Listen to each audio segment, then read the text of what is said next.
पीछे जो हमने पेंसिलिन वगैरह पढ़ा था वही मेन टॉपिक थे जो काफ़ी ज़्यादा लेंथी भी थे और कम्प्लेक्स भी। बिल्कुल आगे बिल्कुल आसान है। सेफलोस्पोरिन की बात करें तो ये भी हमारे पास ये ऑलमोस्ट सेम ही होती है स्ट्रक्चरली एंड फंक्शनली, जैसे हमारे पास पेंसिलिन थी। तो स्ट्रक्चरली एंड फंक्शनली क्या होती हैं, ये सेम होती हैं, same structurally and functionally same होती हैं टू पेंसिलिन। ठीक है, ये बात आपने याद रखी। पेंसिलिन से इनका स्ट्रक्चर एंड फंक्शन सेम होता है, मीन्स वहाँ पे भी बीटा लैक्टेम के साथ थायज़ोलिडीन रिंग था, इसमें भी वैसे ही होगा। ठीक है, वो भी बीटा लैक्टेम अंदर आता है, ट्रांसपेप्टेज को इनहिबिट कर देता है by binding to the penicillin binding protein. तो वो आपने अगर लेक्चर नहीं देखे तो पीछे वाले लेक्चर देख लें ताकि आपको ये साथ समझ आ जाए। ठीक है, तरतीब के साथ आपने देखना है। तो स्ट्रक्चर फंक्शन सेम होती है। इसमें ना हम स्पेक्ट्रम इसका बना देते हैं, क्योंकि सेफलोस्पोरिन जो है हम इसको 4 जनरेशन में डिवाइड कर देते हैं, first generation, second, third and fourth generation, on the basis of their spectrum and on the basis of their blood brain barrier crossing ability. ठीक है, हम इसको क्या कर देते हैं, 4 इसकी डिवीजन बना देते हैं। हमारे पास क्या होती है, फर्स्ट जनरेशन होती है, सेकंड जनरेशन होती है, थर्ड जनरेशन होती है। थर्ड जनरेशन सबसे इंपॉर्टेंट है, VIP, ये आपने याद रखनी है, बेशक आपको बाकी याद ना हो, ये आपने याद रखें। एंड फोर्थ जनरेशन होती है। ठीक है, इसलिए मैं थर्ड के लिए गैप ज़्यादा रखा है। ये हमारे पास 4 जनरेशन होती है। अब जनरेशन में आप इसके नाम याद कर लें, कैसे कि फर्स्ट जनरेशन का नाम है जोलिन लेग्जिन। ये कोई नाम नहीं है, मैं इनको नाम दे रहा हूँ। ठीक है, अच्छा, ये मैंने एक लेक्चर देखा तो उसमें हमने ये देखा था कि इसको क्या है, जोलिन लेग्जिन। पहली जनरेशन को क्या कहते हैं, जोलिन लेग्जिन।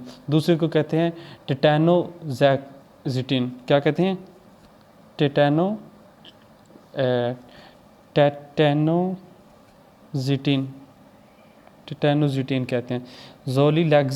जोलिलैक्जिन, टेटानोजिटिन, और थर्ड को हमने नाम नहीं दिया, फोर्थ को हम कहते हैं क्या कहते हैं, पाइम टेरोटीन, पाइम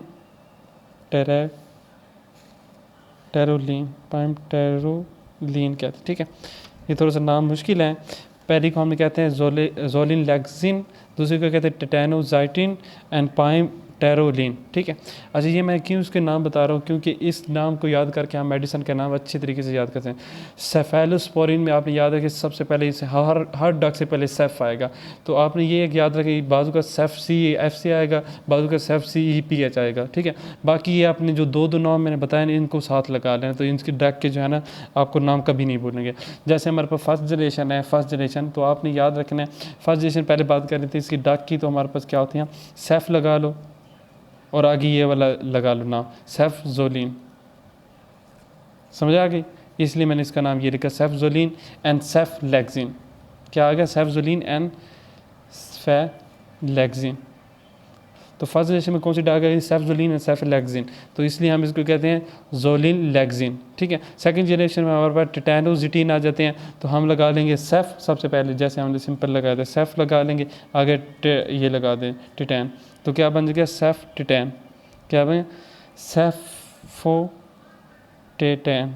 सेफोटिटैन आ जाएगा, और फिर हमने जाइटिन लगा देना, तो क्या बन जाएगा, ये ऑक्साइटिन, टिटैन एंड ऑक्साइटिन।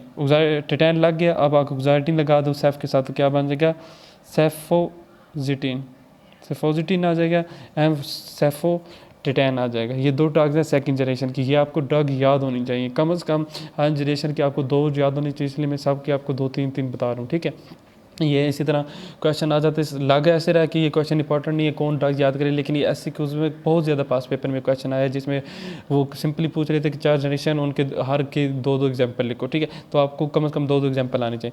थर्ड जनरेशन के नाम बताएं, तो ये हमारे पास, इसको सबसे एंड में करते, सबसे इंपॉर्टेंट है।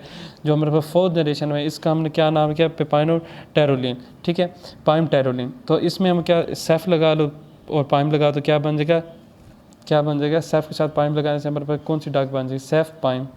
ठीक है, सेफ पाइम आ जाएगा, और टेरोलिन लगाने से क्या बन जाएगा, सेफ टेरोलिन।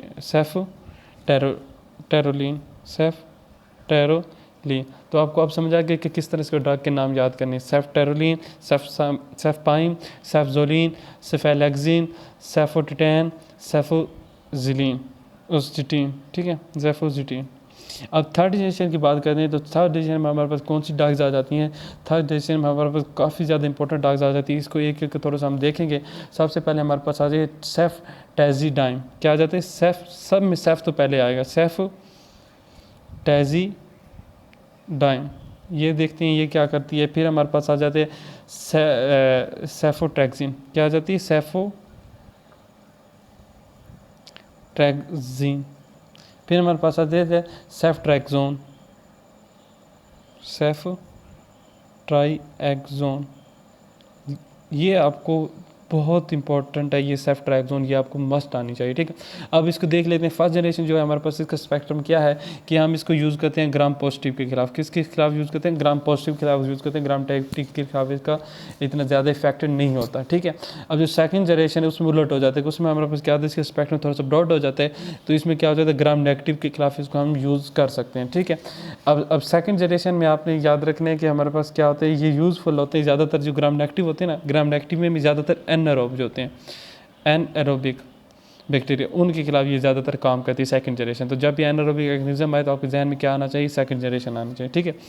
थर्ड जनरेशन को एंड में देखते हैं। फोर्थ जनरेशन देख लेते हैं। तो फोर्थ जनरेशन हमारे पास क्या होता है, सबसे ब्रॉड होती है। इसको हम क्या कर सकते हैं, एक तो ये हमारे पास फर्स्ट जनरेशन, ये ग्राम पॉजिटिव और नेगेटिव दोनों के खिलाफ यूज़ होती है, gram positive plus gram negative, ये हमारे पास क्या होता है, ब्रॉड होती है। अब इनको देख लेते हैं। थर्ड जनरेशन में हमारे पास जो 3 ड्रग्स मौजूद है, ये हमारे पास इस पे हमारा ज़्यादा फोकस होना चाहिए, क्योंकि एमसीक्यूज वगैरह में यही पूछ लेते हैं, ठीक है। अब ये हमारे पास जो थर्ड जनरेशन में आप पहले आई पढ़ी है सेफ्टैज़िडाइम। सेफ्टैज़िडाइम हमारे पास क्या कर सकती है, ये हमारे पास होती है एक्टिव अगेंस्ट द ज़ीडो, ये आपने याद रखनी है, हमारे पास एक्टिव होती है, एक्टिव अगेंस्ट पी एरोगनोजा। ये पी एग्नोज़ो बहुत ही एक कुत्ता किस्म का ये बैक्टीरिया है, जो कि काफ़ी ज़्यादा बैक्टीरिया के खिलाफ रेजिस्टेंट होता है। इसलिए जब भी हम देखते हैं कोई एंटीबायोटिक उसके खिलाफ सेंसिटिव है या एक्टिव है, तो हम उस ड्रग को नाम याद कर लेते हैं। अब सेफ्टैज़िडाइम का ये सबसे इंपॉर्टेंट काम है कि ये हमारा पी एग्नोज़ो के खिलाफ एक्टिव होती है, उसके खिलाफ सेंसिटिव होती है, ठीक है। अच्छा, ये आपने याद रखें। फिर हमने सेफ्ट्रैक्सोन के बारे में 2-3 चीज़ें याद रखनी है। ये याद रखनी, ये ड्रग ऑफ चॉइस है। क्या है? ड्रग ऑफ चॉइस है निजेरिया गोनोरिया में। क्या? निजेरिया गोनोरिया में आपने पढ़ा हुआ था, निजेरिया गोनोरिया, ठीक है। जब भी हमारे पास आ जाए ना विजाइनल कैंसर वगैरह या विजाइनल इन्फेक्शन का नाम आ जाए, तो आपके जहन में आना चाहिए सेफ्ट्रैक्सोन। बाजू का सिनेरियो में दे देते हैं कि कोई वोमेन है, उसको विजाइनल इन्फेक्शन वगैरह है, वो आई है ओपीडी में, इस तरह उस तरह, तो आपके जहन में कौन सी टैबलेट आनी चाहिए? सेफ्ट्रैक्सोन आनी चाहिए, ठीक है। ये निजेरिया गोनोरिया के खिलाफ ड्रग ऑफ चॉइस है। इसके खिलाफ निजेरिया मेनिंजाइटिस में भी यूज़ होती है, मेनिंजाइटिस में यूज़ होती है। इसके अलावा हम ग्राम नेगेटिव बैसिलाई में भी यूज़ करते हैं, ग्राम नेगेटिव बैसिलाई। ये आपने 3 चीज़ें याद रखें। फिर इसमें एक यूज़ कर सकते हैं कि बाद में एमसीक्यू पूछ सकते हैं कि हमारे पास जो होती है वो कौन सी ड्रग है जो हम एक्यूट ओटाइटिस मीडिया में एक सिंगल डोज के साथ उसको ट्रीट कर सकते हैं। एक्यूट ओटाइटिस मीडिया हमारे पास क्या होता है, मिडल ईयर का इन्फेक्शन होता है, उसको हम कौन सी ड्रग है जो एक डोज में देंगे तो वो ट्रीट हो जाएगा।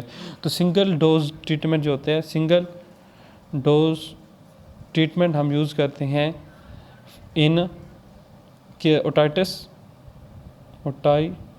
मीडिया। कौन सा ओटाइटिस मीडिया? अक्यूट।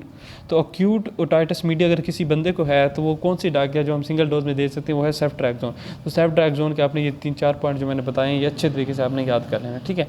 अब इनकी हम जो है 4 हम कर लिए ड्रग, इसकी हम क्या देते हैं, टॉक्सिसिटी देख लेते हैं, ठीक है। तो ये हमारा ये यहाँ से टॉपिक बस आपने इतनी याद करें। बेशक आप बुक से देख लो, यही बातें लिखी, कोई मैंने अक्सर बात नहीं बताई। और आपने याद रखना, ये जो हम कीमोथेरेपी कर रहे हैं ये लिपन से आपने करनी है। लिपन में ज़्यादा अच्छी लिखी है, हालांकि पहले लेक्चर मैंने जितनी भी दी है ज़्यादा मोस्टली कैटजंग से दी है, लेकिन ये जिपन में बहुत अच्छी दी हुई है, ठीक है। तो ये हमारे टॉक्सिसिटी में क्या कर सकती है, एक तो एलर्जी काज कर सकती है। मैंने पहले बताया था कि पेनिसिलिन की एलर्जी हो सकती है, इसकी भी एलर्जी हो सकती है, और दोनों जब एक एलर्जी हो किसी एक की तो दूसरी ड्रग हम यूज़ नहीं करते। पेनिसिलिन से पहले कभी भी हम जो है अगर एक के खिलाफ सेंसिटिविटी है तो दूसरे में हम हाइपर सेंसिटिव के पेशेंट को ये कभी भी नहीं देते। एक तो एलर्जिस्ट में आ जाती है, ठीक है। दूसरी नेफ्रोटॉक्सिसिटी आ जाती है। क्या आ जाती है? नेफ्रोटॉक्सिसिटी आ जाती है, ठीक है। और फिर हमारे पास आपने याद रखें एक और चीज़ इसमें आ जाती है, वो हमारे पास है क्या? हाइपोप्रोथ्रोम्बिनेमिया। प्रोथ्रोम्बिन जो होता है क्लॉटिंग में इन्वॉल्व होता है, तो वो ब्लड क्लॉटिंग नहीं हो सकती, ब्लीडिंग हो जाती है इस पेशेंट में, तो हाइपोप्रोथ्रोम्बिनेमिया हो जाता है,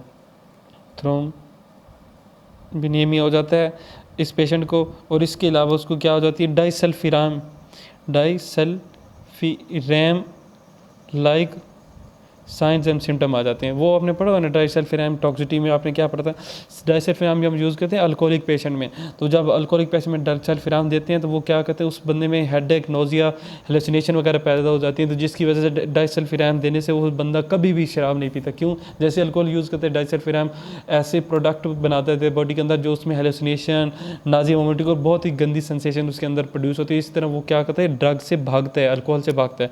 तो वो किसी बंदे में कोई ड्रग से ऐसी सेंसेशन है, नाजिया, वोमिटिंग, हेलुसिनेशन, तो हम कहते हैं डाइसल्फिरैम लाइक टॉक्सिटी होगी। ठीक है, तो हाइपोप्रोथेनेमिया और डाइसल्फिरैम लाइक टॉक्सिटी क्यों होती है इन पैसोफेलोस्पोरिन में, ये एमसीक्यूज में पूछ लेते हैं और एससीक्यूज में भी सिंपल इसके एक ही आंसर है कि ये दोनों टॉक्सिटी इसलिए हो सकती है क्योंकि इनके पास मिथाइल थायो टेट्राजोल ग्रुप होते हैं। क्या होते हैं?